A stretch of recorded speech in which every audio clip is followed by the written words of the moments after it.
Hello, listeners. This is Efrain Molina with Sunny Garza, Michael Moore, and today, we should also welcome the Greys and the Reptilians if they might be listening, right? Not the Reptilians. Not Reptilians. Well, recently in the news, there's been some recent information regarding UFOs and the government's involvement in these special, now kind of declassified programs. So we thought that it would be a wonderful idea to bring on Noe, Torres, and John Lemay, who have written a series of books on UFOs. Noe Torres is a renowned UFO expert, especially here in Hidalgo County. And John Lemay is are you the director of the Roswell Museum there? Oh no such thing. I'm just so nobody gets confused. I'm on the board of directors for the Roswell Historical Museum, which we're friends with the UFO Museum, but we have nothing to do with each other officially. But And John, you are joining us from Roswell, New Mexico? that's right. I was born here and I've never left. I've always been in Roswell. And Noe Torres, you created the Edinburgh UFO conference that happens here every year, right? Yeah, and I actually stole the idea from Roswell, New Mexico, because I used to go speak there every year, and that's how I met John. That's how we first got to know each other and ended up writing a whole bunch of series of books. So yeah, I transported the idea of having a family-friendly UFO conference. I transported that from Roswell, New Mexico here to the Rio Grande Valley of South Texas, and we've been doing it for 9 years. And unfortunately, we had to postpone this year's conference until 2021, but it's still, we still are planning to go ahead with it next year as soon as all this silliness about the pandemic settles down. Hopefully very soon. We'll be on target to continue with that. So I read your book, Sonny read your book, and Michael read your book, and it's the Old West UFOs, 1865 through 1895. Now, the reason why this book has 1865 through 1895 is because it's a series of books, right? The series of books, plus also that time period is recognized by historians as being what we know of as the Old West period of North America. That's when we normally associated with cowboys and Native American coming into conflict with the Anglo-American settlers in North America at that time. So this is what historically we've always viewed as the Wild West or the Old West. But also, as you mentioned, yes, John and I have written 5 other books on this same theme, which is UFOs encounters that happened prior to the time when most people think that they started to happen, which is the 1940s. We have written a series of books about, with our intent being to show that in America's history, there were clearly definable UFO incidents of the same kind that we see in our day and age that happened long before people had the foreknowledge or the knowledge of aviation, and before there were man-made machines up in the skies above our heads. There were these objects that were seen by the ranchers, the frontiersmen, the cowboys, all throughout North America. John and I were just amazed as we dug into this.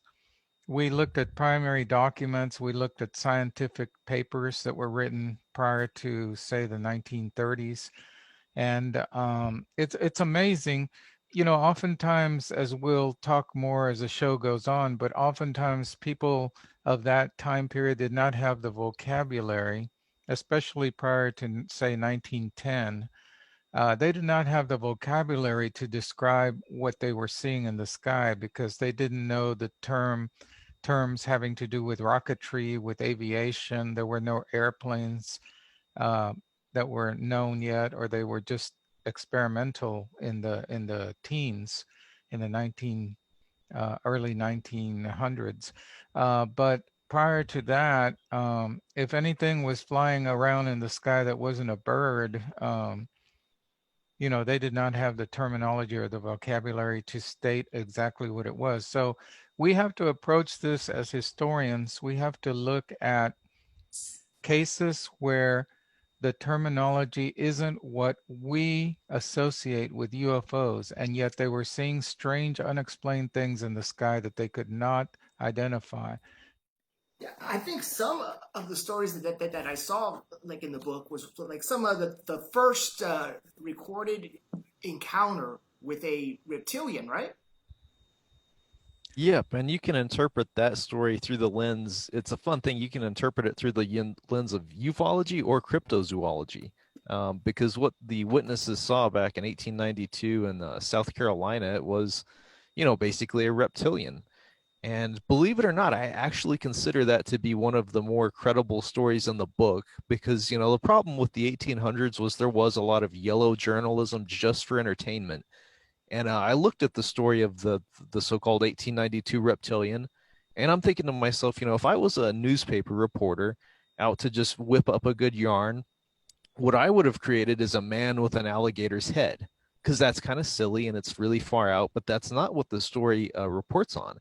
It describes to a T what you would consider a reptilian, which is basically a humanoid body with something of a tail and scales, and the face is humanoid. It's not like it has a long snout. The newspaper article actually described the face as ape-like, but with scales, which I thought was really interesting. Again, because if you're gonna go for it and whip up a crazy story, again, why not just make it a man with an alligator's head like that old terrible Lon Chaney movie, the Alligator People. That's what I would imagine. So yeah, that was one of the more fun stories to discover was the 1892 reptilian. So, what made you guys come up with this idea that we want to focus on the 1800s and we want to create this book?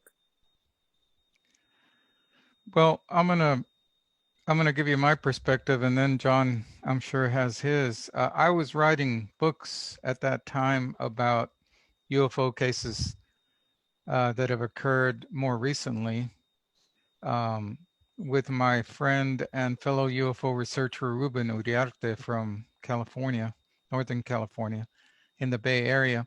And we had written several books, and we were out on the speaking circuit talking about cases that have happened in the American Southwest and also in northwest Mexico along the Texas-Mexico border. And we had one of the other areas of interest that Ruben and I had always wondered about is a famous crash that happened in Texas in the late 19th century in Aurora, Texas. That was a famous 1897 Aurora UFO incident. But Aurora is a tiny town west of Fort Worth, Texas, and it still exists today, just barely. We had a few years ago, we had a commemoration of the 1897 event. It was a very interesting experience because the town barely has a traffic light in it, and but it does have a cemetery that dates back to the 1800s, in which people say the spaceman that from that UFO crash in 1897 is buried. And there's a state historical marker at the entrance to the cemetery that says that legend says that here in this graveyard, the the creature that was recovered from a UFO crash in 1897 is buried. So it was quite fun. I had also started to look at other cases from the 1800s that might shed light into what happened in Aurora, Texas. So at around that time, coincidentally and totally unrelated, Steven Spielberg began working on the movie which became Cowboys and Aliens. Has nothing to do with reality. It was not based on any actual UFO encounters of the 1800s. So at that time, I got a call from John right before the Spielberg movie came out. And he was very interested, being a historian who is primarily a lot of his attention in doing his work in the area of history of New Mexico and history of the West. He was interested in possibly doing a book about UFO cases that occurred in the 1800s, along the lines of the forthcoming Spielberg movie. So that's when we first began working on the very first book that we did together in 2009, called The Real Cowboys and Aliens, which is what the first book should have been.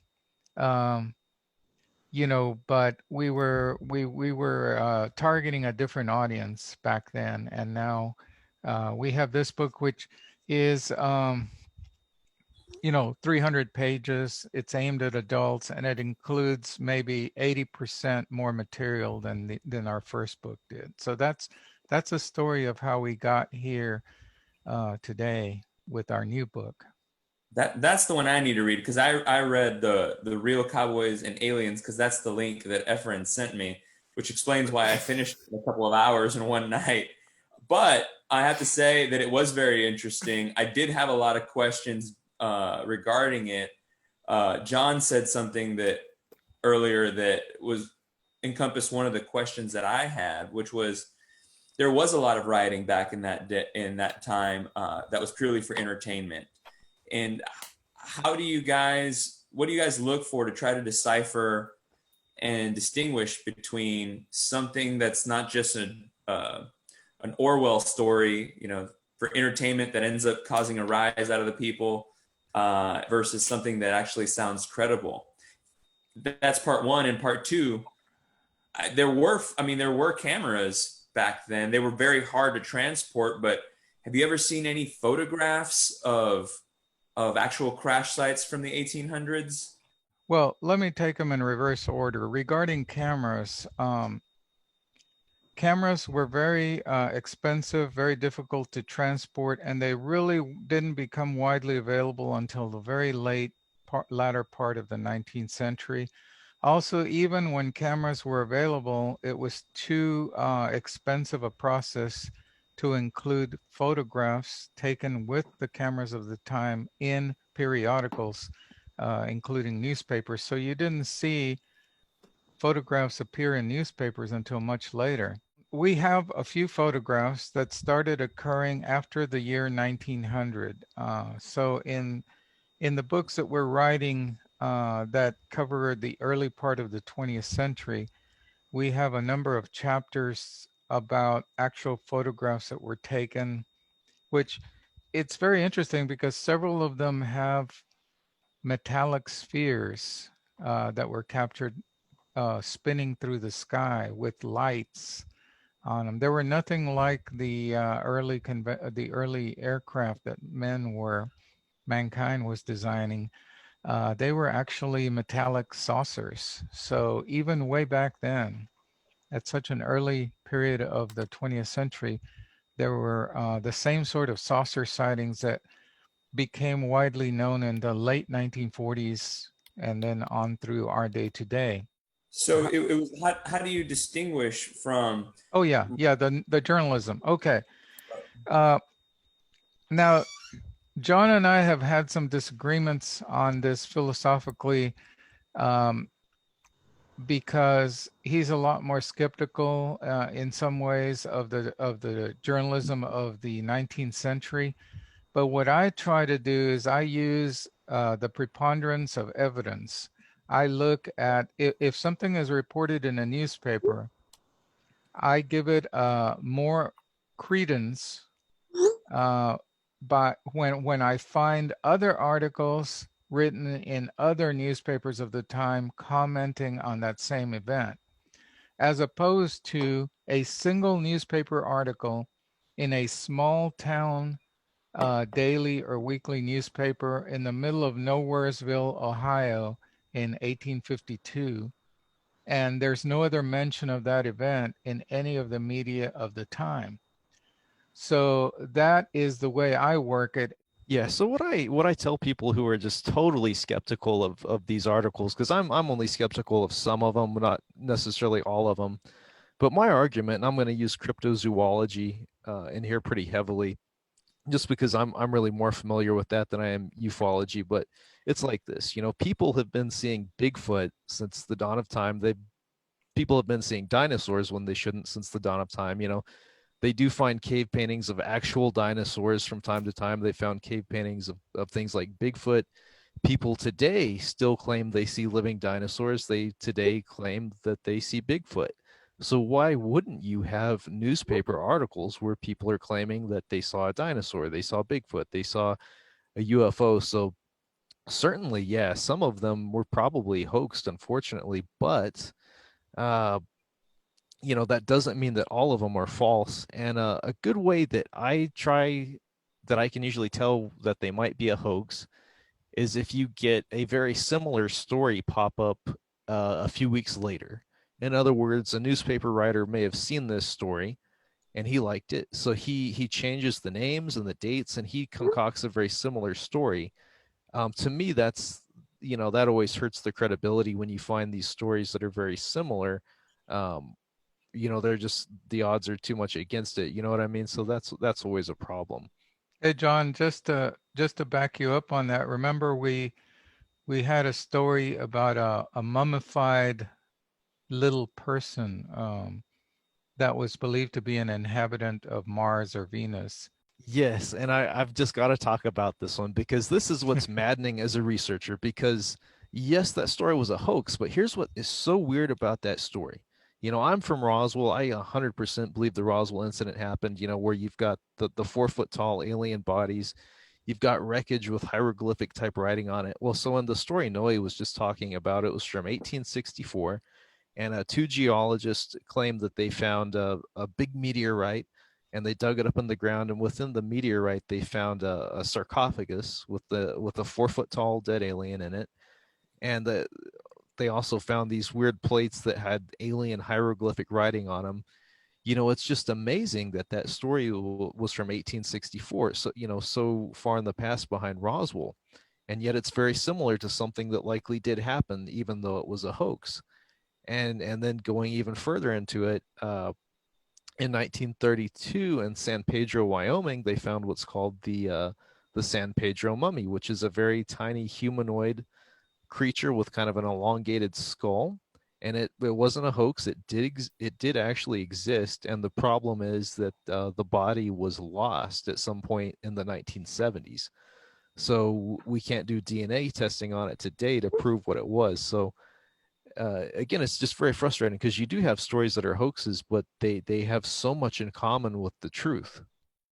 When I was in school in the 70s, there was a fascination with the work of Eric von Däniken. He had just published Chariots of the Gods and several other books that talked about strange archaeological artifacts that had been dug up over the many centuries of human existence, and things that did not belong on this planet, and yet they were dug out of the ground from many centuries ago. So the work of Eric von Däniken um, was amazing, and he inspired a lot of us. And that's why John and I were sure to include a number of strange artifacts that were found in the Old West during the 1800s that were dug up by miners and by ranchers and other people living in the 1800s in North America. And what kind of I guess irks us uh, as you know, me, Sonny, and Michael Moore, we're all lawyers.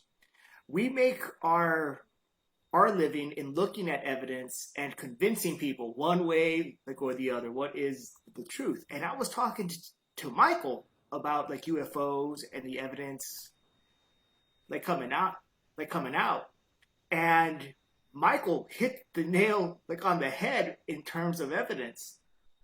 I think Sonny and Michael, we can agree that we've seen people convicted of crimes with less evidence than exists to support some existence of UFOs, right? Yeah, if you see, I mean, there's just such an anti-bias in the press with UFOs, and you know you don't. But with the recent revelations of the military videos, I mean, like really kind of it's kind of forcing this whole topic in the mainstream media. They can't really doubt. You know, of course, you know, you look at these old stories and newspapers and whatever, and you know, okay, that's just back then. There's no, where's the photograph? Where's the body? But I think this, the credibility of the whole topic with those military videos just really is going to force it into the mainstream media and into the public too. What do you guys think about that?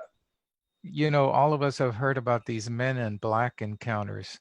Nobody knows of who the men in black really are, if it's some kind of top secret pseudo-military organization, or is it somehow connected to the ETs themselves? But we had men in black stories. People who had had a UFO encounter were visited by these strange men dressed all in a black suit, who seemed to be somewhat associated with the U.S. Army at the time, who were basically trying to talk them out of disclosing what they had seen, even back in the 1800s. So we think that these disclosures, which are now finally seem to be finally starting to happen, it's something that's been long overdue, about a phenomenon that has been going on in time, not just back to the 1800s, but even earlier. I think that it's no coincidence that they release this information now, though, when we're all distracted by the pandemic and the riots. I think they did it intentionally now so they can say, oh, well, yeah, we did release a lot of information. You just weren't paying attention.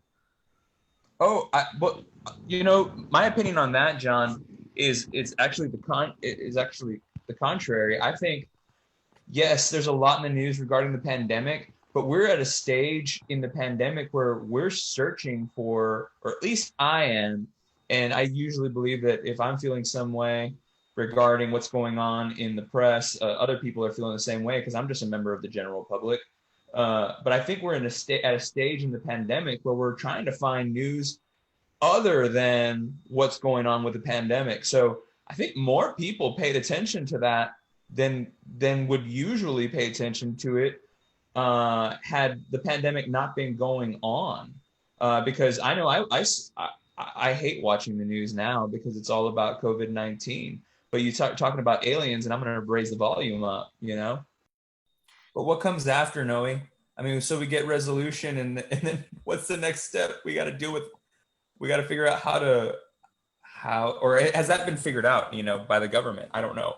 There are a whole bunch of playbooks that have been written over the years and keep being revised on what happens the day after. And there's a lot of interesting research in that. In fact, a whole lecture was done a couple of years ago in Edinburgh at the Edinburgh Conference by Nick Pope, who was one of the top UFO researchers in the United Kingdom. He was actually worked for the British government to keep. He was the one in charge of keeping the UFO files, the secret UFO files for the British government, which he still cannot talk about because he signed all kinds of non-disclosure agreements, which are still binding. But he can talk in general terms. He saw stuff cross his desk that he knows were authentic unknowns and he believes, extraterrestrial craft. So that they had in their possession all of those documents when he worked for the British government. But Nick says that the governments of the world all have playbooks on what happens the day after undeniable disclosure of extraterrestrial contact in history. So if you want to look at some of Nick's books or some of the comments that he's had on disclosure, I think he's closest to the truth on that. And he gives out several scenarios that he talks about short-term changes to society and to markets and to religion, and then he talks about long-term. So it's a whole area of study, and we haven't really delved into that in our research, but I know there are others out there who have done an excellent job. Richard Dolan, who, by the way, coincidentally, Richard was going to come to Edinburgh and speak at our conference, prior to the postponement for COVID. Richard Dolan was going to talk about disclosure and what happens after contact is confirmed. So hopefully we'll get Richard back in 2021 down here. He's another one who's very, very strong on that topic. And well, the first time that I went to the Edinburgh UFO Convention, I've discovered that here in Edinburgh, there was a documented UFO crash, right? Yeah, we had the famous 1966 crash of a strange, not a crash, an incident north of Edinburgh where a hovering UFO shot beams of fire down at a crew of construction workers. There were 8 construction workers from the Dallas area who were working at basically at a caliche works north of town. And one night, all of a sudden, there was this loud noise, and there was this strange weather phenomenon that was contained only to their construction site. It was like a hurricane or a huge downblast of air. So the men came out of their little trailer where they were spending the night, and they saw this hovering object, and they became terrified. They reportedly had seen similar hovering objects in the area before. So they took off running toward the nearby road, which was 2 or 3, well, actually maybe 300 or 400 feet away from their campsite. And behind them, out of this object came this beam that essentially melted all of their equipment, melted and burned all of their construction equipment, their earth moving machines, their pickup trucks that they left behind in the panic, and the small RV where they were spending the nights there during the construction project. So that's what created the momentum to have a UFO conference in Edinburgh, because there were people here in this area who were familiar with this incident having happened back in 1966. Oh, you went into some pretty deep detail there regarding that incident. How was that documented? I mean, did each worker give witness statements? Did it then get turned over to, who was a newspaper back then? Did it then get turned over to newspaper, or was it kept within, were those statements kept within the sheriff's office? How did that get documented? And how did you come to find it? J.R. Milo Ponce was a deputy sheriff who responded. He later became county judge. There's a county park named after him. Milo Ponce at that time was just simply a deputy, and he was on call that night when he was told to go out there because there were some wild men standing on the side of the road screaming for help. So he got in his unit in the middle of the night, and he responded to the call. And it's Milo Ponce's son who came forward and told us this story. And he still lives in Edinburgh today. And he brought it forward because he went out with his dad to the location the following morning. So Milo Ponce has passed away. I think he passed away in the late 70s, early 80s. But his son is the one who brought the story forward, and very credible witness. He's a former sheriff's deputy, worked in law enforcement, had a long military career, and also worked for a long time in law enforcement. He hesitated for many years to tell anyone because his dad had told him not to reveal this, because his dad received a visit from Air Force officers at the very tail end of the experience in the 60s. His dad received a visit from two men dressed in Air Force blues, um, officers, who told him that, well, they collected all the paperwork that had been generated by this incident, and they took it with them. But before that, they told Milo Ponce that he was not to disclose, and they told the sheriff, name slips past me right now, but he was a well-known sheriff at the time in the 60s.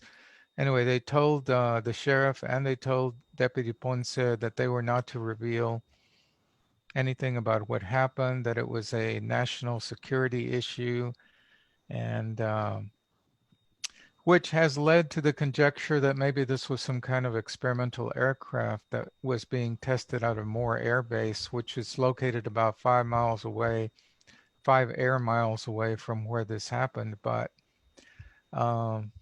whatever it was a mystery, and it caused a great deal of damage to the area, which you can see even today. Have you been out there? Yeah, I've been out there on multiple occasions. 2 years ago, we did a walking tour for people that were interested in going. We had a full house. We went down into the caliche pit. People were picking up little scraps of metal that were completely charred and burned. We had Con Mi Gente filming out there, and a number of other media. We've had UFO researchers come from all over the United States to look around there. So Noe, I made the mistake of reading your book, The Old West UFOs at Night, right? which probably, I wish I was like Sonny and read the children's version. but then, I mean, it's an interesting read. What story in this book is your favorite story? And if John, if you can comment and tell us what your favorite story is. For example, chapter 25, Cowboys Witness a UFO Crash. This particular case, which was included in the book that we published in 2009, but we expanded on it in a chapter of the new book. It happened in Benkelman, Nebraska. And by the way, I was presenting this case at a UFO conference in Las Vegas a few years back, and there was a lady in the audience who raised her hand and said, "I'm from Benkelman. I lived close to where this happened," which I thought was an interesting coincidence. But anyway, there were a group of cowboys who were rounding up cattle there in Benkelman, Nebraska, near Benkelman, when they saw this object come streaking overhead. It looked metallic, and it was going really, really fast. And they saw it come down just ahead of where they were riding on their horses in what they described as a ravine. So they went out there on horseback, and they found, by the way, the description of what they saw flying overhead was, they said it had a terrific whirring noise. And when they looked up, they saw a blazing streak of light shooting down toward the ground. They later described it as being about 50 or 60 feet long and about 10 or 12 feet wide. So it was cylindrical in nature. It was composed of a strange material that they later, when they picked up pieces of it from the ground, they found it to be extremely light. So this object came streaking across the sky and it landed in this ravine nearby, and they rode over to it. And what blows my mind, Noe, is that description of that object was recorded in the 1800s. And when you look at the videos of these F-18 pilots, they're describing almost exactly what those cowboys are seeing. A rotating object, cylinder, and that whooshing sound. So that's just crazy. The other thing that was very significant about this case is that people came from all around to see this crashed object in Benkelman. And so, in fact, people carried off pieces of the wreckage for several days afterward. But then something extremely interesting. John, do you remember what finally happened to all the crash debris? Didn't it melt or evaporate or something like that? Yeah, this huge storm broke out in that area. And it was just tremendously intense. And the day after the storm, people rode out there to continue looking at the wreckage, and it had all dissolved and melted away and had been carried down the ravine. And they found only small jelly-like pools of some unknown substance. And it says the air was filled with a faint sweetish smell. You know, that's a lot of detail, and that's a lot of information that for us to really think that this might have been a hoax. So and the fact that it was covered by several different periodicals of the time, we would place the credibility higher than some of the other stories that we ran across.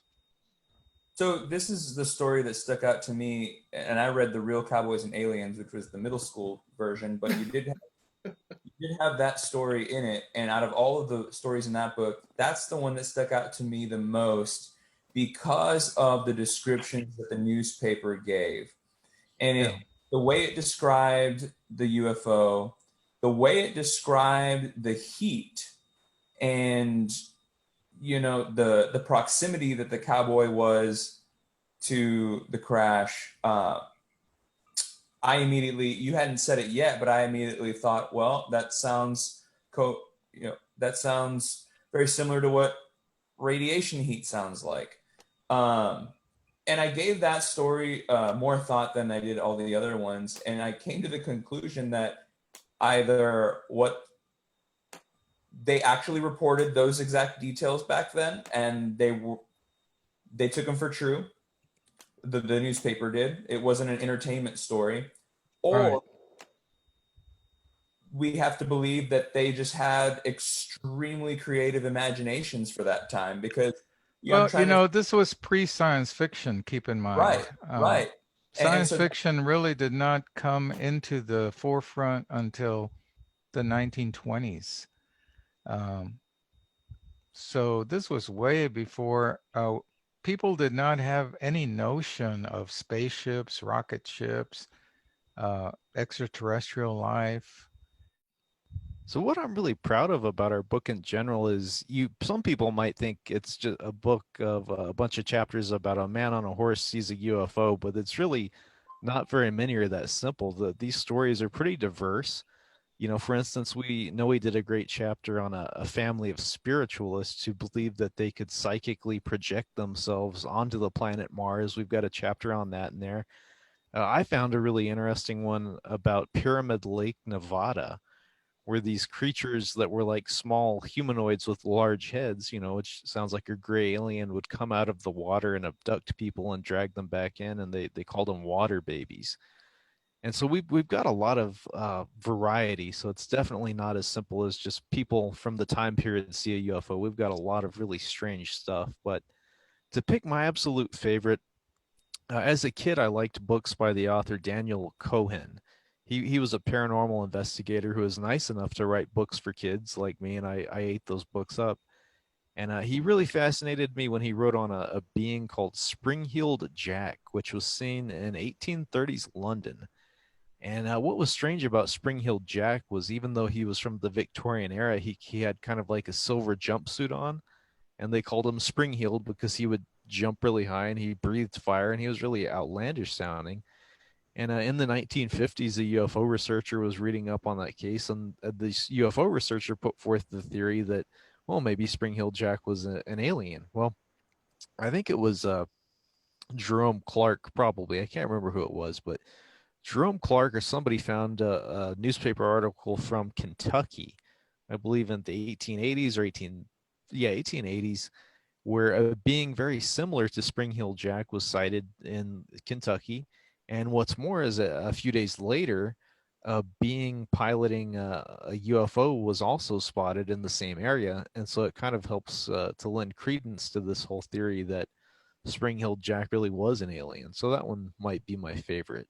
That's why I feel that a lot of the stories, UFO stories in our books, are not hoaxes at all, because they do not have those waymarks of what newspaper reporters used to put into their stories to kind of give a clue, call it a dog whistle, so that people in the know, educated people, would know that they were just joking around or playing around. And the stories, most of the stories that we cover, unless we come out and say that it's highly suspect, which we do in some chapters, we come out and say this story is very interesting. It's a wonderful story. We decided to include it in our book, but it's very likely a hoax. So we come out and say that. But there's very few of those. We did include them. We did include a few because, as I mentioned, they're very interesting stories. And who knows, even if there's a 1% chance that it was true, um, it's still worth knowing that this incident might have happened. So, Yeah, but I noticed. we don't see those little glimmers, those suggestions that it's false. I noticed you did that in the story of the Aurora crash, in discussing the burial of a spaceman. You did end that chapter with the notion that it could have been the town uh, putting that cemetery. What did they put up? It's kind of like a monument that had with a monument with writing talking about the spaceman that was buried there. And you did have a couple sentences in there regarding the idea that they could have Well, done it just to put themselves on the map for we entertainment. we have to be fair, and that is a constant criticism of the story of Aurora. And by the way, Aurora has just put up this beautiful metal marker, which is a replica of the object crashing into the windmill, with the windmill standing nearby. It's a it's a roadside kind of a roadside pull-off area there as you drive into Aurora from Fort Worth, and you can see this beautiful new monument that they've made there. Um, don't know that any of you all would ever be in the area of Aurora, but if you are, it's an interesting thing to see. And if people want to purchase your book, they could buy it through Roswell Books or on Amazon, right? Yeah, RoswellBooks.com is my website for all things that I'm involved with as far as UFOs, and it has links to the Amazon pages for purchasing the book, or you can just go to Amazon and look it up. So either way, it all comes out to the same thing. I, I have another question. A lot of the most interesting stories to me in the Cowboys and Aliens book were the ones dealing with crashes. But what is the most recent crash, if any, that you guys have heard of, worldwide or particular to the United States? In August 1974, along the Texas-Mexico border, just south of Presidio, Texas, in the Big Bend area. Mm-hmm. And I have actually co-written 2 books about that. It happened in a tiny Mexican town known as Coyame. That's Coyame, Coyame, Chihuahua. And my co-author Ruben Uriarte and I have been out to visit Coyame and talk to the residents there, some of the older people who still recall this incident. And so it came down toward just south of Brownsville, and then it made a 90-degree angle turn into northern Mexico, and it continued streaking on the Mexican side of the Rio Grande River.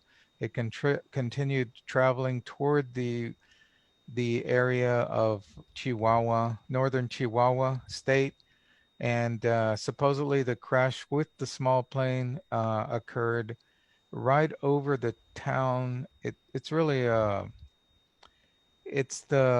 it's a very small town. They have like 500 residents now. They probably had even fewer in the 70s.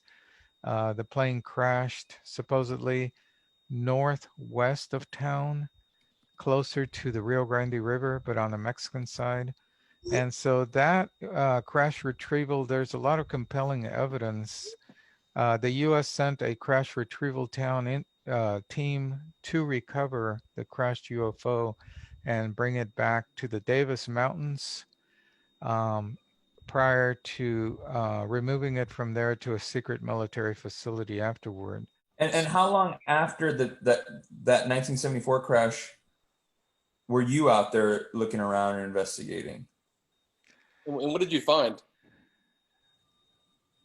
We found wreckage of airplane, and we found and this was covered in, we did a show with the UFO hunters, Bill Burns, and we went down there and we filmed. There was a wreckage field over an area of about half a mile where there was debris from an airplane, which later it was looked at by a number of aviation experts, and they told us that that plane, that wreckage came from a plane from that general time period. In other words, it did exist in 1974.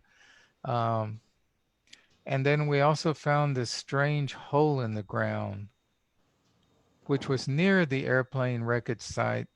There was just a hole in the desert. By the way, this supposed crash site, it's far away from where anyone lives out there. There's little ranchitos all over the desert, but there's none near this location. So there's this pit in the ground. One of the UFO hunters team went down into partway into the pit with a Geiger counter, and we saw the needle spike on it. So he came right out. There was wreckage all around this pit. Some of it looked like it might have come from military vehicles, because part of the story is that the Mexican military first tried to recover the crashed UFO, but something emanating from the wreckage of the UFO caused all the Mexican soldiers to die. So, and then the U.S. team came in, they made the recovery, and they blew up the military vehicles of the Mexican recovery team, everybody already being dead, and fearing for contamination. The U.S. arrived in biohazard gear. So anyway, it's a fascinating story, and the Mexican UFO researchers really wanted to get as much information about it as possible, so they worked with us. It's been featured in several books that have been done in Mexico by the UFO researchers in Mexico, which we've been happy to collaborate with. So, but the actual location where this all happened is about 20 miles from the Rio Grande River. So it was close to being on the Texas side. But it did occur in northern Mexico. It's a fascinating story. Wow. Well, no, we try to keep our podcasts down to 1 hour. We could easily do 3. Noe and John, we hope that you guys would come back like on our show again to talk about more topics. We got so many other questions like for you guys. We would love to have you guys back on sometime. Thank you. Yeah, no, it was very interesting, and thank you so much for being on the show. Thank you very much. Very interesting. Thank you for having us, and I hope you all will, wishing you all the very best in this strange time in which we live. It's kind of, sometimes in one of our forthcoming books, we talk about the Spanish flu pandemic, which happened in the way back in the 1918 time period. And believe it or not, there were some people at that time who felt that the Spanish flu pandemic might have come from outer space. So an interesting tie-in to our time again. But thanks again for having us. Don't even worry about it. Thank you.